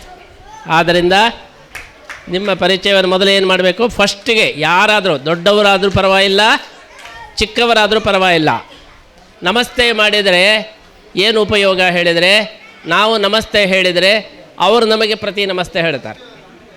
ದೊಡ್ಡವರು ನಮಗೆ ನಮಸ್ಕಾರ ಮಾಡಬೇಕಾದ್ರೆ ನಾವೇನು ಮಾಡಬೇಕು? ನಾವು ಅವರಿಗೆ ನಮಸ್ಕಾರ ಮಾಡಬೇಕು. ಆವಾಗ ಅವರು ನಮಗೆ ನಮಸ್ತೆ ಅಂತೇಳಿ ಹೇಳ್ತಾರೆ ಅಥವಾ ಆಶೀರ್ವಾದ ಮಾಡ್ತಾರೆ. ಆದ್ದರಿಂದ ಜೀವನದಲ್ಲಿ ನೀವು ಕಲಿಯಬೇಕಾದಂತಹ ಭಾಳ ದೊಡ್ಡ ಮುಖ್ಯ ವಿಷಯ ಏನೆಂದರೆ, ಫಸ್ಟ್ ನಾವು ನಮಸ್ಕಾರ ಹೇಳಬೇಕು ಎಲ್ರಿಗೂ ಕೂಡ. ಒಂದು ವೇಳೆ ನಮಸ್ಕಾರ ಮಾಡಿದ್ದು ತಪ್ಪು ಎಂದೂ ಆಗೋದಿಲ್ಲ. ಸಾರಿ ನಮಸ್ಕಾರ ಮಾಡಿಬಿಟ್ಟೆ ಅಂತೇಳಿ ಎಲ್ಲಿಯಾದರೂ ಆಗೋದುಂಟಾ? ಇಲ್ಲ. ಮತ್ತೆ ಯಾವುದಾಗ್ಬೋದು? ಸಾರಿ ನಾನು ನಮಸ್ಕಾರ ಮಾಡಲಿಲ್ಲ ಎಂಬುದು ಸಾರಿ ಹೇಳಬೇಕು. ನಮಸ್ಕಾರ ಮಾಡಿದ್ದಕ್ಕೆ ಯಾರಾದರೂ ಸಾರಿ ಹೇಳ್ತಾರಾ? ಸಾರಿ ನಾನು. ಆದ್ದರಿಂದ ಇವತ್ತಿನಿಂದ ಯಾರೇ ಆಗಲಿ ಮೊದಲು ಸಿಕ್ಕಿದರೆ ನಮಸ್ತೆ ಅಂತೇಳಿ ಹೇಳಬೇಕು, ಅಥವಾ ನಮಸ್ಕಾರ ಅಂತೇಳಿ ಹೇಳಬೇಕು. ಆವಾಗ ನಮಗೆ ಎಲ್ಲರೂ ನಮಸ್ಕಾರ ಮಾಡ್ತಾರೆ. ಇದು ನೀವು ಶಿಬಿರದಲ್ಲಿ ತಿಳ್ಕೊಳ್ಬೇಕಾದಂತಹ ಬಹಳ ಮುಖ್ಯ ವಿಚಾರ. ಒಂದು, ಡಾಕ್ಟರ್ ಆಗುವವರು, ಇಂಜಿನಿಯರ್ ಆಗುವವರು ಅಥವಾ ಪುರೋಹಿತರಾಗುವವರು ಮೊದಲು ಸಜ್ಜನರಾಗಬೇಕು. ಸಜ್ಜನರಾಗಬೇಕಾದ್ರೆ ದೇವರಿಗೆ ನಮಸ್ಕಾರ ಮಾಡಬೇಕು, ಗುರುಗಳಿಗೆ ನಮಸ್ಕಾರ ಮಾಡಬೇಕು. ಆದ್ದರಿಂದಲೇ ಅವು ಬಹಳ ಒಳ್ಳೆಯವ ಹೇಳ್ತಾರೆ. ಒಳ್ಳೆಯವ ಅಂದರೆ ಏನರ್ಥ? ನಮಗೆಲ್ಲ ನಮಸ್ಕಾರ ಮಾಡ್ತಾನೆ ಅಂತ ಅರ್ಥ. ಒಳ್ಳೆಯವ ಅಂದರೆ ನಮಗೆ ರೆಸ್ಪೆಕ್ಟ್ ಕೊಡ್ತಾನೆ ಅಂತೇಳಿ ಅರ್ಥ. ನೀವು ಒಳ್ಳೆಯವರಾಗಬೇಕಾದರೆ ಭಾಳ ಮುಖ್ಯವಾದಂಥ ವಿಚಾರ ಏನೆಂದರೆ ನೀವು ಎಲ್ರಿಗೂ ಗೌರವ ಕೊಡಬೇಕು. ಆದ್ದರಿಂದ ನಿಮ್ಮ ಕನಸು ಏನಿರಬೇಕು ಹೇಳಿದರೆ, ಯಾವುದೇ ಕನಸಿರಲಿ ಮೊದಲ ಕನಸು ಸಜ್ಜನನಾಗಬೇಕು, ಆಮೇಲೆ ಉಳಿದದ್ದೆಲ್ಲ ಆಗಬೇಕು. ನೀವು ಸಜ್ಜನರಾದರೆ ಎಲ್ಲರಿಗೂ ಕೂಡ ನೀವು ಇಷ್ಟ ಆಗ್ತೀರಿ. ಸಜ್ಜನರಲ್ಲ ಅಂದರೆ ಇಷ್ಟ ಆಗೋದಿಲ್ಲ. ನಿಮಗೆ ಫಾರಿನ್ಗೆ ಹೋಗಬೇಕು ಅಂತ ಎಷ್ಟು ಜನರಿಗೆ ಅಪೇಕ್ಷೆ ಇದೆ? ಫಾರಿನ್ಗೆ ಹೋಗಬೇಕು ಅಂತ. ಫಾರಿನ್ಗೆ ಎಷ್ಟು ಜನ? ಯಾವ ದೇಶಕ್ಕೆ ಹೋಗಬೇಕು?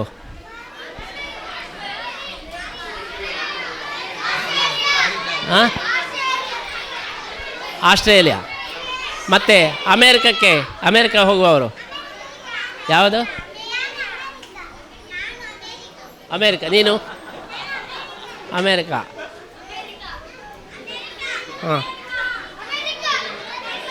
ಹಾಂ, ಅಮೇರಿಕಕ್ಕೆ ಹೋಗಬೇಕಾದ್ರೆ ನೀವು ಫಸ್ಟು ವೀಸಾ ಆಫೀಸರ್ಗೆ ನಮಸ್ಕಾರ ಹೇಳಬೇಕು, ಇಲ್ಲಾಂದರೆ ನಿಮ್ಮನ್ನು ಹೋಗಲಿಕ್ಕೆ ಬಿಡೋದಿಲ್ಲ. ಫಸ್ಟಿಗೆ ಏನು ಮಾಡಬೇಕು? ವೀಸಾ ಆಫೀಸರ್ಗೆ ನಮಸ್ತೆ ಹೇಳಬೇಕು. ನಮಸ್ತೆ ಹೇಳಿದರೆ ನಿಮಗೆ ವೀಸಾ ಇಲ್ಲ. ಆದ್ದರಿಂದ ನೀವು ಮೊದಲು ಕಲಿತುಕೊಳ್ಳೋದು ನಮಸ್ಕಾರವನ್ನು ಕಲಿತುಕೊಳ್ಬೇಕು. ನಾನು ಎಷ್ಟು ದೇಶಕ್ಕೆ ಹೋಗಿದ್ದೇನೆ ಗೊತ್ತಾ? ಎಷ್ಟು ದೇಶಕ್ಕೆ ಹೋಗಿದ್ದೇನೆ? 28 ದೇಶಕ್ಕೆ ಹೋಗಿದ್ದೇನೆ. 28 ದೇಶಕ್ಕೆ ಹೋಗಿದ್ದೇನೆ. ಅಮೇರಿಕಕ್ಕೆ ಹೋಗಿದ್ದೇನೆ, ಆಸ್ಟ್ರೇಲಿಯಾ ಹೋಗಿದ್ದೇನೆ, ಜಪಾನಿಗೆ ಹೋಗಿದ್ದೇನೆ, ಕಜಕಿಸ್ತಾನಕ್ಕೆ ಹೋಗಿದ್ದೇನೆ, ಆಮೇಲೆ ಇಂಗ್ಲೆಂಡಿಗೆ ಹೋಗಿದ್ದೇನೆ, ಜರ್ಮನಿಗೆ ಹೋಗಿದ್ದೇನೆ, ಸ್ಪೈನಿಗೆ ಹೋಗಿದ್ದೇನೆ, ಅಬುದಾಬಿಗೆ ಹೋಗಿದ್ದೇನೆ, ದುಬೈಗೆ ಹೋಗಿದ್ದೇನೆ, ಮತ್ತು ಫಿಲಿಪೈನ್ಸಿಗೆ ಹೋಗಿದ್ದೇನೆ, ನ್ಯೂಜಿಲ್ಯಾಂಡಿಗೆ ಹೋಗಿದ್ದೇನೆ, ಆಮೇಲೆ ಆಸ್ಟ್ರೇಲಿಯಾಕ್ಕೆ ಹೋಗಿದ್ದೇನೆ. ಕದೀತಾರೆ ಅವರನ್ನೆಲ್ಲ ಪಾಕಿಸ್ತಾನಕ್ಕೆ ಕಳಿಸೋದು. ಆದ್ದರಿಂದ ಪಾಕಿಸ್ತಾನಕ್ಕೆ ನಾನು ಹೋಗಲಿಲ್ಲ. ಎಲ್ಲ ದೇಶಗಳಿಗೆ ಹೋಗಿದ್ದೇನೆ. ಎಲ್ಲ ದೇಶಗಳಲ್ಲಿಯೂ ಕೂಡ ಇಂಡಿಯನ್ಸಿಗೆ ರೆಸ್ಪೆಕ್ಟ್ ಇದೆ. ಮೊದಲ ಪ್ರಶ್ನೆ ಏನು ಕೇಳ್ತಾರೆ ಗೊತ್ತಾ? ಇಂಡಿಯಾದವರು ಹೇಳಿದ ತಕ್ಷಣ ಮೊದಲ ಪ್ರಶ್ನೆ ಕೇಳ್ತಾರೆ ಏನು ಗೊತ್ತಾ? ನಿಮಗೆ ಗೀತೆ ಬರ್ತದಾ ಕೇಳ್ತಾರೆ. ಎಲ್ಲಿ ಹೋದರೂ ಕೂಡ ಮೊದಲ ಪ್ರಶ್ನೆ ನಿಮಗೆ ಗೀತೆ ಬರ್ತದಾ ಅಂತ. ಇಲ್ಲ ಹೇಳಿದರೆ ಹೀಗೆ ಹೇಳ್ತಾರೆ, ಇದು ಉಪಯೋಗಕ್ಕೆ ಇಲ್ಲ. ಆದ್ದರಿಂದ ನೀವೆಲ್ಲರೂ ಕೂಡ ಗೀತೆ ಕಲಿಯಬೇಕು, ನಮಸ್ಕಾರ ಮಾಡಬೇಕು, ಆಮೇಲೆ ಗೀತೆ ಕಲಿಯಬೇಕು. ಗೀತೆ ಕಲಿತರೆ ನಿಮಗೆ ಮೊದಲ ಒಂದು ಗೌರವವನ್ನು ಕೊಡ್ತಾರೆ. ಈಗಾಗಲೇ ಯೋಗೀಂದ್ರ ಭಟ್ರು ಹೇಳಿದರು, ನಾವು ವೀಸಾಕ್ಕೆ ಹೋದಾಗ ಈ ಧಾರ್ಮಿಕರು ಹೇಳಿದರೆ ಅವರಿಗೆ ವೀಸಾ ಫೀಸ್ ಇಲ್ಲ, ಧರ್ಮಕ್ಕೆ ಕೊಡ್ತಾರೆ. ಅದೇ ರೀತಿ ಟೂಲ್ನಲ್ಲಿ ಸ್ವಾಮಿಗಳಿಗೆ ಇವರಿಗೆಲ್ಲ ಟೂಲ್ ಕಟ್ಟಲಿಕ್ಕಿಲ್ಲ. ನೀವು ಇಂಡಿಯನ್ಸು ಗೀತೆ ಬರ್ತದೆ ಹೇಳಿದರೆ ಇಲ್ಲ. ನಾನು ಒಸಾಕಕ್ಕೆ ಹೋಗಿದ್ದೇನೆ, ಜಪಾನ್ ಒಸಾಕಕ್ಕೆ ಹೋದ ತಕ್ಷಣ ವಿಮಾನ ನಿಂತ ತಕ್ಷಣ 5 ಜನ ಪೊಲೀಸರು ಬಂದರು. 5 ಜನ ಪೊಲೀಸರು ಬಂದು ಎಲ್ಲಿ ಸ್ವಾಮೀಜಿ ಎಲ್ಲಿದ್ದಾರೆ ಹೇಳಿದರು. ನಾನು ಎತ್ತಿ ನಿಂತೆ, ಬನ್ನಿ ಅಂತೇಳಿ ಕರ್ಕೊಂಡು. ಗಡಗಡ ಹೆದರಿದೆ, ಏನೋ ತೊಂದರೆ ಆಗಿದೆ, ನನ್ನ ಅರೆಸ್ಟ್ ಮಾಡ್ತಾ ಇದ್ದಾರೆ ಅಂತ. ಎಲ್ಲ 5 ಜನ ಸೇರಿ ನಾನು ಕರ್ಕೊಂಡು ಹೋದರು, ಒಂದು ಸ್ಪೆಷಲ್ ರೂಮಿಗೆ ಕರ್ಕೊಂಡು ಹೋದರು. ನಾನು ತಕ್ಷಣ ಕೇಳಿದೆ, ನಾನೇನು ತಪ್ಪು ಮಾಡಿದೆ ಅಂತ. ಕಾಲಿಗೆ ಬಿದ್ದರು, ನೀವು ತಪ್ಪು ಮಾಡಿದ್ದಲ್ಲ, ನೀವು ಇಂಡಿಯಾದಿಂದ ಬಂದಿದ್ದರಿಂದ ನಿಮಗೆ ಸ್ಪೆಷಲ್ ಟ್ರೀಟ್ಮೆಂಟ್ ಅಂತ ಹೇಳಿ ನಾವು ನಿಮ್ಮನ್ನು ಕರ್ಕೊಂಡು ಹೋಗಿದ್ದೇವೆ, ನಿಮಗೆ ಯಾವುದೇ ತಪ್ಪಿಲ್ಲ ಅಂತ ಹೇಳಿ ನಮಸ್ಕಾರ ಮಾಡಿದರು. ಯಾಕೆಂದರೆ ನೀವು ಭಗವದ್ಗೀತೆಯ ದೇಶದಿಂದ ಬಂದಿದ್ದೀರಿ, ಅದಕ್ಕೋಸ್ಕರ ನಮ್ಮಲ್ಲಿ ರೂಲ್ ಇದೆ, ಇಂಡಿಯಾದಿಂದ ಯಾರಾದರೂ ಸ್ವಾಮಿಗಳು ಬಂದರೆ ಅವ್ರಿಗನ್ನು ಎಸ್ಕಾರ್ಟ್ ಕೊಡಬೇಕು. ಅದಕ್ಕೋಸ್ಕರ ನಿಮಗೆ ಗೌರವ ಕೊಡೋದಕ್ಕೋಸ್ಕರ ನಾವು 5 ಜನ ಬಂದಿದ್ದೇವೆ ಹೊರತು ನಿಮ್ಮದು ಏನು ತಪ್ಪಿಲ್ಲ ಅಂತೇಳಿ ಹೇಳಿದರು. ಆದ್ದರಿಂದ ಎಲ್ಲ ಪ್ರಪಂಚದಲ್ಲಿ ಇಂಡಿಯಾ ಬಗ್ಗೆ ಗೌರವ ಇದೆ, ಅದನ್ನು ನಾವು ತೋರ್ಪಡಿಸಬೇಕು. ನಾವು ನಮ್ಮ ಡ್ರೆಸ್ಸಿನಲ್ಲಿದ್ದರೆ, ನಾವು ನಮ್ಮ ಸಂಸ್ಕಾರವನ್ನು ನಮ್ಮ ಸಂಸ್ಕೃತಿಯನ್ನು ಉಳಿಸಿಕೊಂಡಿದ್ದರೆ ಎಲ್ಲ ಕಡೆಯಲ್ಲಿಯೂ ಕೂಡ ನಮಗೆ ರೆಸ್ಪೆಕ್ಟ್ ಸಿಗ್ತದೆ. ಆದ್ದರಿಂದ ಎಲ್ಲ ದೇಶಗಳಿಗೆ ಹೋಗಿ ನನ್ನ ಅನುಭವ ಏನು ಹೇಳಿದರೆ, ನಾವು ನಮ್ಮ ತನದಲ್ಲೇ ಇದ್ದರೆ ನಮಗೆ ಎಲ್ಲ ಕಡೆಯಲ್ಲಿಯೂ ರೆಸ್ಪೆಕ್ಟ್ ಇದೆ. ವ್ಯಾಟಿಕನ್ಗೆ ಹೋಗಿದ್ದೇನೆ, ಪೋಪ್ ಕರೆದಿದ್ದಾರೆ, 2 ಸಲ ಹೋಗಿದ್ದೇನೆ. ಪೋಪ್ ನಮಗೆ ರೆಸ್ಪೆಕ್ಟ್ ಕೊಟ್ಟಿದ್ದಾರೆ. ಅದೇ ರೀತಿ ಎಲ್ಲ ಮುಸ್ಲಿಂ ಧರ್ಮಗುರುಗಳು ರೆಸ್ಪೆಕ್ಟ್ ಕೊಟ್ಟಿದ್ದಾರೆ. UN ಹೋಗಿದ್ದೇನೆ, ವಿಶ್ವಸಂಸ್ಥೆಯಲ್ಲಿ ಭಾಷಣ ಮಾಡಿದ್ದೇನೆ, ವಿಶ್ವಸಂಸ್ಥೆಯ ಒಂದು ಅಂಗಸಂಸ್ಥೆಗೆ ಅಧ್ಯಕ್ಷನಾಗಿದ್ದೇನೆ. ಎಲ್ಲದಕ್ಕೂ ಕಾರಣ ಏನೆಂದರೆ, ನೀವು ಇಂಡಿಯಾದವರು, ನೀವು ಒಳ್ಳೆಯ ಸಂಸ್ಕೃತಿ ಉಳ್ಳವರು, ಆದ್ದರಿಂದ ನಿಮಗೆ ನಾವು ಪ್ರಥಮ ಪ್ರಾಶಸ್ತ್ಯವನ್ನು ಕೊಡ್ತೇವೆ. ಆದ್ದರಿಂದ ಈ ಶಿಬಿರದಲ್ಲಿ ನೀವು ತಿಳ್ಕೊಳ್ಬೇಕಾದಂತಹ ವಿಷಯ ಏನು ಹೇಳಿದರೆ, ನಮ್ಮ ಸಂಸ್ಕೃತಿ ದೊಡ್ಡದು, ನಮ್ಮ ಸಂಸ್ಕೃತಿ ಜಗತ್ತಿನಲ್ಲೇ ದೊಡ್ಡದು, ಅದನ್ನು ನಾವು ಉಳಿಸಬೇಕು, ಅದನ್ನು ನಾವು ಬೆಳೆಸಬೇಕು. ಅದಕ್ಕೋಸ್ಕರ ಪ್ರತಿಯೊಬ್ಬರೂ ಕೂಡ ಇವತ್ತಿನಿಂದ ಯಾರೇ ಸಿಗಲಿ ನಮಸ್ಕಾರ ಅಂತೇಳಿ ಹೇಳಬೇಕು. ಯಾರೇ ಸಿಗಲಿ ನಾವು ಗೀತೆಯನ್ನು ಹೇಳಬೇಕು. ಭಗವದ್ಗೀತೆಯನ್ನು ಹೇಳಿದರೆ ಎಲ್ರಿಗೂ ಖುಷಿ ಆಗ್ತದೆ. ಅಮೇರಿಕದ ಪ್ರೆಸಿಡೆಂಟು ಇವತ್ತು ಜಗತ್ತಿನಲ್ಲಿ ನಂಬರ್ 1 ಮನುಷ್ಯ. ಇವತ್ತು ಜಗತ್ತಿನಲ್ಲಿ ಅತ್ಯಂತ ಪವರ್ಫುಲ್ ಮನುಷ್ಯ ಯಾರು ಹೇಳಿದರೆ ಅಮೇರಿಕದ ಪ್ರೆಸಿಡೆಂಟು. ಅಮೇರಿಕದ ಪ್ರೆಸಿಡೆಂಟ್ ಮನಸ್ಸು ಮಾಡಿದರೆ ಬಾಂಬ್ ಹಾಕಿ ಬಿಡ್ಬೋದು, ಇಲ್ಲಿ ಇಡೀ ಜಗತ್ತನ್ನೇ ನಾಶ ಮಾಡ್ಬೋದು. ಆ ಪ್ರೆಸಿಡೆಂಟಿಗೆ ಅಷ್ಟು ಅಧಿಕಾರ ಇದೆ. ಅವನು ನನ್ನ ಹತ್ರ ಹೋದಾಗ ಕೈ ಮುಗಿದ. ತಕ್ಷಣ ಅವನು ಕೇಳಿದ ಪ್ರಶ್ನೆ ಏನು ಹೇಳಿದರೆ, ಈಸ್ ಇಟ್ ಕರೆಕ್ಟ್, ಇದು ಸರಿಯಾ, ಈ ರೀತಿಯಾಗಿ ಮಾಡೋದು ಸರಿಯಲ್ಲ. ಅಮೇರಿಕದ ಪ್ರೆಸಿಡೆಂಟ್ ಯಾರಿಗೂ ಕೈ ಮುಗಿಯಲಿಲ್ಲ, ಆದರೆ ಇಂಡಿಯಾದಿಂದ ಬಂದವರಿಗೆ ಕೈ ಮುಗೀತಾರೆ. ಆದ್ದರಿಂದ ನಮ್ಮ ಭಾರತೀಯ ಸಂಸ್ಕೃತಿ ಏನುಂಟು ಅದು ಅತ್ಯಂತ ಶ್ರೇಷ್ಠವಾದದ್ದು, ಅದನ್ನು ನಾವು ಉಳಿಸಬೇಕು. ಅದರಲ್ಲಿ ಕೂಡ ಬ್ರಾಹ್ಮಣರ ಸಂಸ್ಕೃತಿ. ಅಮೇರಿಕನ್ ಪ್ರೆಸಿಡೆಂಟು ಅವರು ಮಾತುಕತೆ ಆದಮೇಲೆ ಜಾರ್ಜ್ ಬುಷ್ ನನ್ನ ಹತ್ರ ಹೇಳಿದರು, ಬನ್ನಿ ಟಿಫಿನ್ ಮಾಡೋಣ ಅಂತೇಳಿ ಹೇಳಿದರು. ನಾವು ಚಹಾ ಕುಡಿಯೋಣ ಹೇಳಿದರು. ಅದಕ್ಕೆ ನಾನು ಹೇಳಿದೆ, ನಾವು ಈ ಜನ್ಮದಲ್ಲೇ ಚಹಾ ಕುಡಿಯಲಿಲ್ಲ, ನಮ್ಮ ತಂದೆಯು ನಾವು ಮಾಂಸ ತಿನ್ನಲಿಲ್ಲ. ಅವರು ಆಶ್ಚರ್ಯಪಟ್ಟರು, 5 ನಿಮಿಷ ಆಶ್ಚರ್ಯಪಟ್ಟರು. ಜಗತ್ತಿನಲ್ಲಿ ಇಡೀ ವಂಶದಲ್ಲಿ ಕುಡಿಯದೇ ಇದ್ದವರು, ಚಹಾ ಕುಡಿಯದೇ ಇದ್ದವರು ಇದ್ದಾರೆ ಹೇಳಿದರೆ ನಮಗೆ ನಂಬಲಿಕ್ಕೆ ಆಗೋದಿಲ್ಲ ಹೇಳಿದರು. ಇಷ್ಟು ನಮ್ಮ ಮೇಲೆ, ಅವರಿಗೆ ನಮ್ಮ ಸಂಸ್ಕೃತಿಯ ಮೇಲೆ ಗೌರವವಿದೆ. ಆದ್ದರಿಂದ ನೀವೆಲ್ಲರೂ ಕೂಡ ನಾಳೆಯಿಂದ ಸ್ನಾನ ಮಾಡದೆ ಏನು ತಗೊಳ್ಬಾರ್ದು. ಆಮೇಲೆ ಪ್ರತಿಯೊಬ್ಬರಿಗೂ ನಮಸ್ಕಾರ ಮಾಡಬೇಕು, ತಂದೆ ತಾಯಿಗಳಿಗೆ ನಮಸ್ಕಾರ ಮಾಡಬೇಕು. ಅದೇ ರೀತಿ ಬರುವ ವರ್ಷ ತಪ್ಪದೆ ಶಿಬಿರಕ್ಕೆ ಬರಬೇಕು.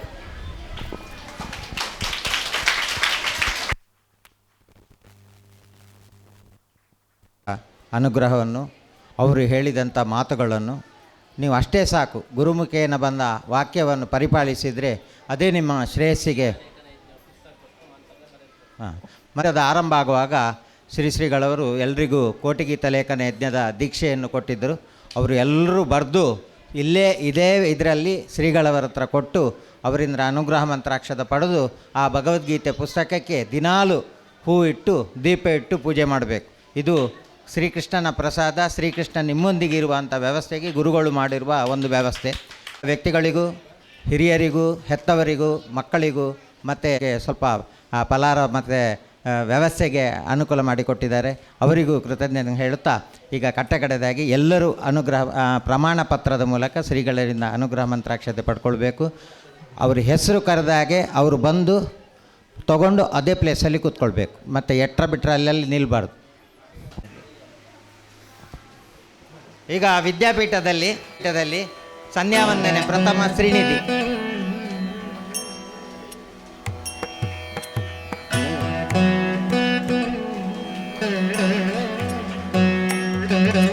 ಪೂಜೆ ದ್ವಿತೀಯ ಅಭಯಚರಣ. ಸಂಧ್ಯಾವಂದನೆ ತೃತೀಯ ಈಶಾನ್.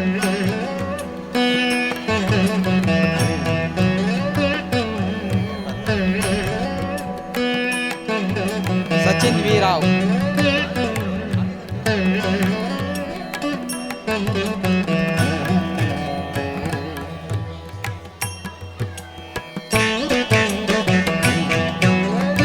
ಶ್ರೀನಿಧಿ ಕುಲಕರ್ಣಿ.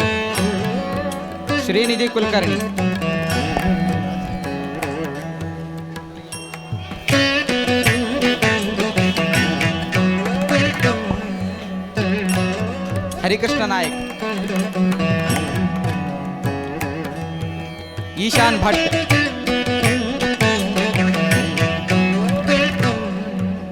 ಬಲ್ಲಾಳ್, ಪ್ರಣಾಮ್.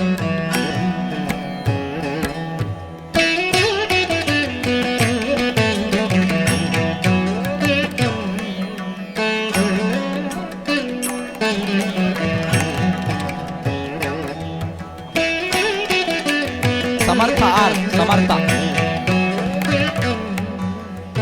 ಸಮರ್ಥ ಆರ್, ಕಾಪಿ ಹೊಳ್ಳ, ಅಕ್ಷೋಭ್ಯ,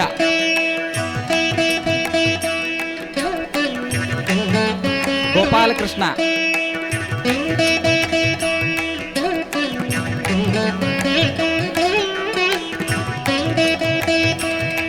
ಗೋಪಾಲಕೃಷ್ಣ, ರಾಮವಿಜಯ, ಪಿ ಸಾಗರ್,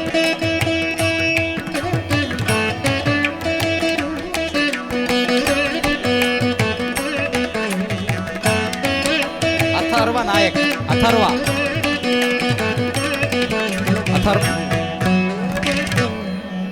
ಅಭ್ಯುದಯ ಎಲಿಚಿತ್ತಾಯ,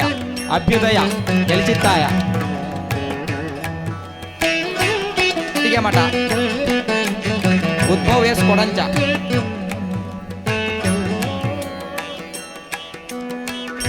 ಶಾರ್ವರೀಶ್ ಮಧುರ್ ಸರಳಾಯ,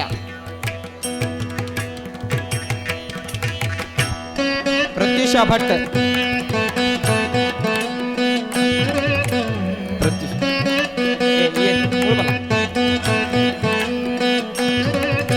ಪೂರ್ಣ ಹೆಗಡೆ,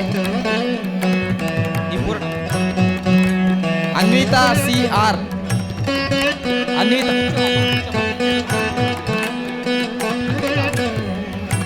ಪ್ರಣವ್ ಭಟ್,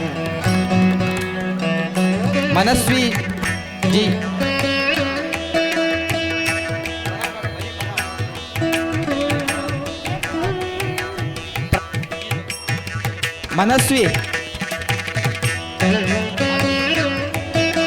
ಅನಿಕಾ ಆಚಾರ್ಯ,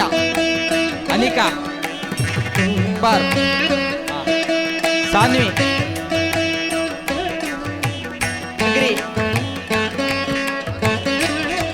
ಆದ್ಯಾಸಗಿರಿ, ಎನ್ ರಾವ್, ಶ್ರೀಕರ, ಪ್ರದ್ಯೋತ್ ಆರ್ ಭಟ್,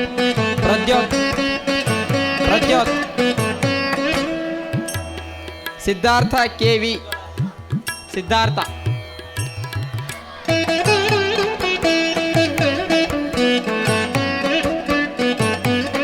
ಕೌಶಿಕ್ ಐತಾಳ್,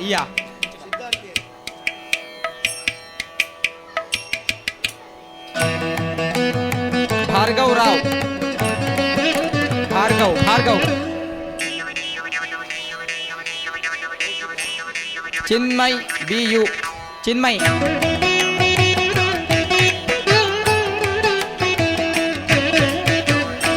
ಹರ್ಷಾಜಿ ಭಟ್, ಹರ್ಷ ಬಿ ಭಟ್,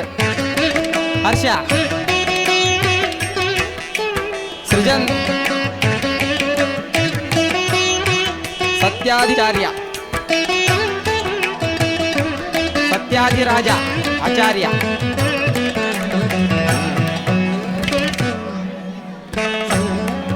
ಅನಿರುದ್ಧ ಭಟ್,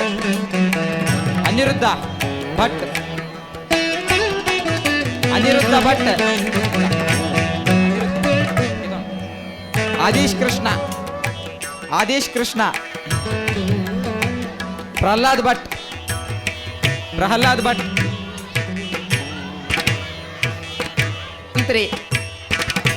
ಡಿ ಆದಿತ್ಯ ತಂತ್ರಿ, ಶ್ರೀರಾಜ,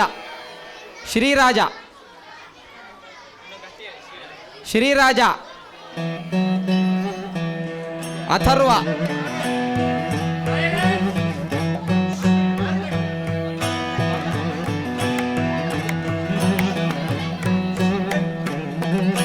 ಪರೀಕ್ಷಿತ್,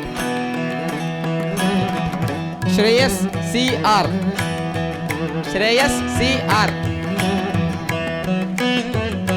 ಸಾತ್ವಿಕ್ ಭಟ್, ಸಾತ್ವಿಕ್ ಭಟ್ ಅವನವ ಸಂಪ್ರಧ ಪ್ರಶಾಂತ್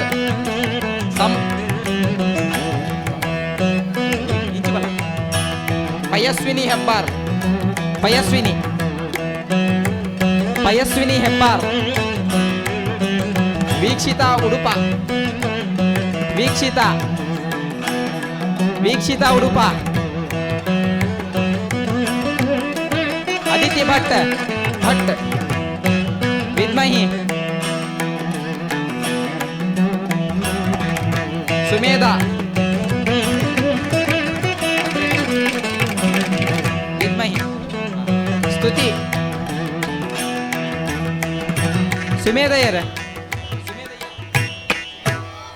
ಸ್ತುತಿ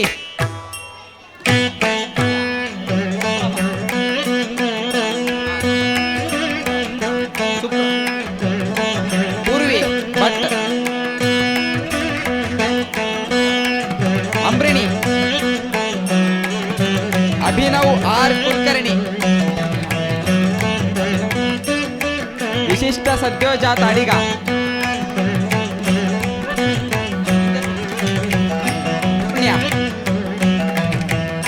ಸುಧನ್ವ ಕೆ ಭಾಗವತ್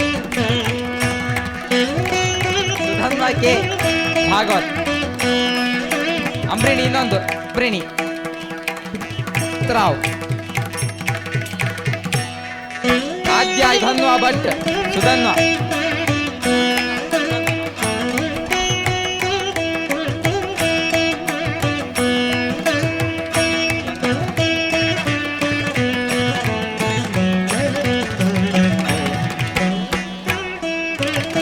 ಗಗನ್ ರಾವ್ ಗಗನ್ ರಾವ್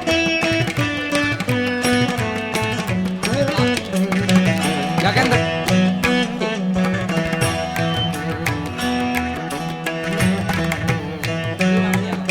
ಧನ್ಯಶ್ರೀ ಸುಚೇತ್ ಯಂತಿ ಜಸ್ವಿತ್ ಚಿನ್ಮಯಿ ವಿ ಭಟ್ ಎಂ ಭಟ್ ಓಜಸ್ ನಮಗೆ